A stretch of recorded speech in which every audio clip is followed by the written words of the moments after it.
Everyone. So my dissertation is investigating the effect of commodification of Brighton Pride on the lived experiences of Pride participants. So I think firstly, it's important to define what I mean by commodification in the context of Brighton Pride. So commodification is defined by Castry as the process where a previously non-sellable thing is reevaluated economically. So over time, we've seen the Pride originated in Brighton in 1972, and it was mainly a social and political march calling for social and political change. To now, it's one of the most popular Pride events in the UK, produced not only for LGBTQ plus people, but all communities. So it's seen over the course of this change through the process of capitalism and commodification.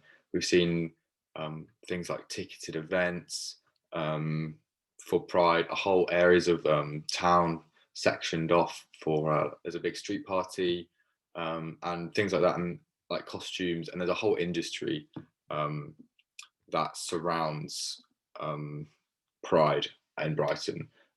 So that's what we mean by commodification, and this has many positive and negative effects. So firstly, we'll start with the positives. We've seen that as the event has become more popular, it's seen roughly over 200,000 people come to Brighton for the event.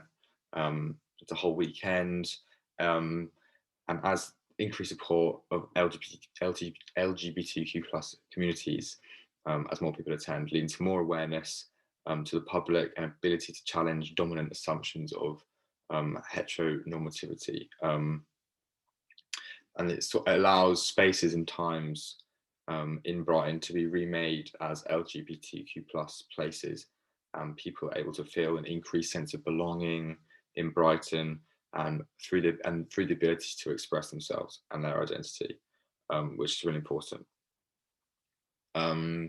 So the main negatives we see as a result of commodification is the reason why the shift in Pride towards a more commodified event has received criticism is firstly because the primary focus of Pride has changed. As I mentioned before, in 1972, the event was mainly a political and social march calling for equality. So you can kind of see that picture in the bottom left.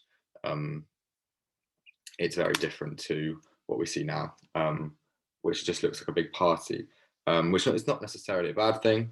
That's what this investigation is looking into, but it's less of a political march, and we see that Stonewall reported that 1 in 5 LGBT people experience a hate crime due to their sexuality or gender per year, with 4 out of 5 hate crimes going unreported.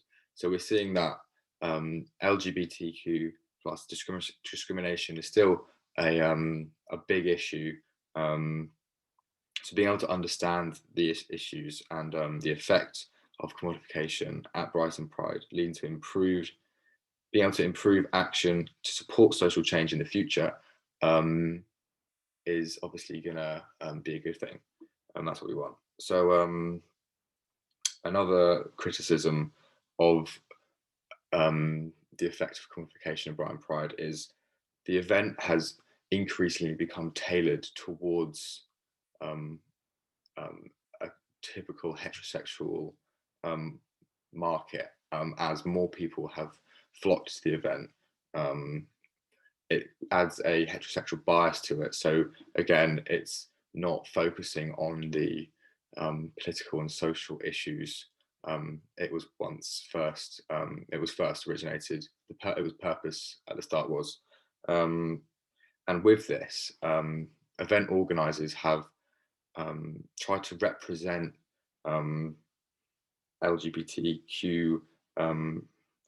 They've created construction of an LGBTQ plus identity in order to market the event, which has become increasingly associated with a universal representation of a white, young, gym-toned body, which is highlighted by Johnson and Wyatt in 2015, who discussed how this has led to a big issue, because as I did a quick Google search, and that's the first image that I see, and it's kind of a sort of representation that isn't representative of all LGBT plus identities.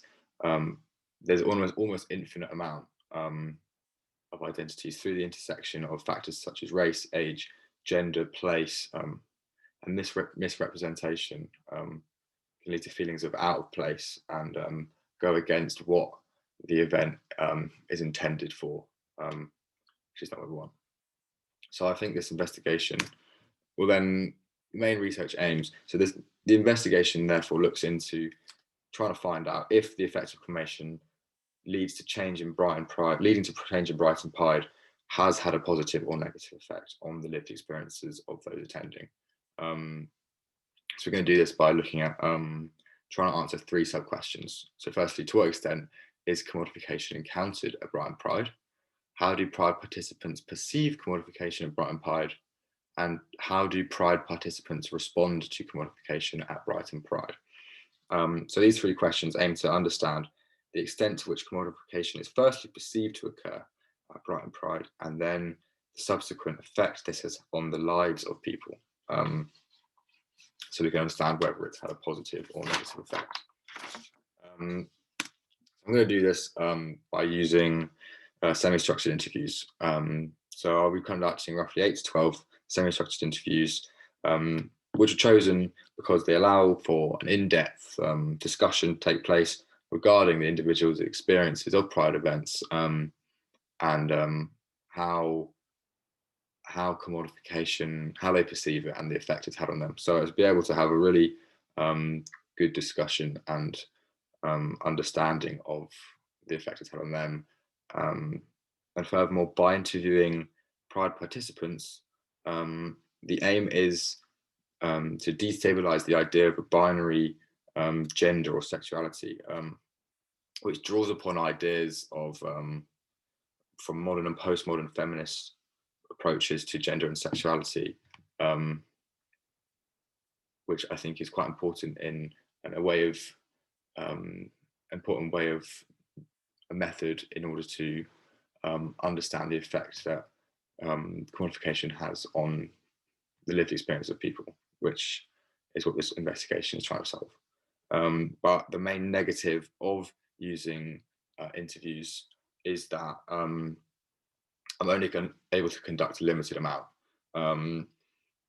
which, when looking at the effect on the lived experiences of Pride participants, there are an infinite amount of lived experiences, as mentioned before, based upon the intersection of all these factors. So being able to only interview 8 to 12 people, I won't be fully representative, but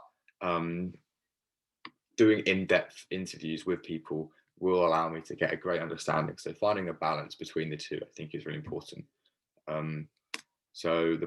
Currently, I'm in the process. I have 3 or 4 weeks ago, I submitted my ethical approval. I had to do a full approval.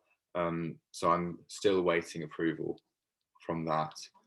So right now I'm reading around the area, reading around the subject.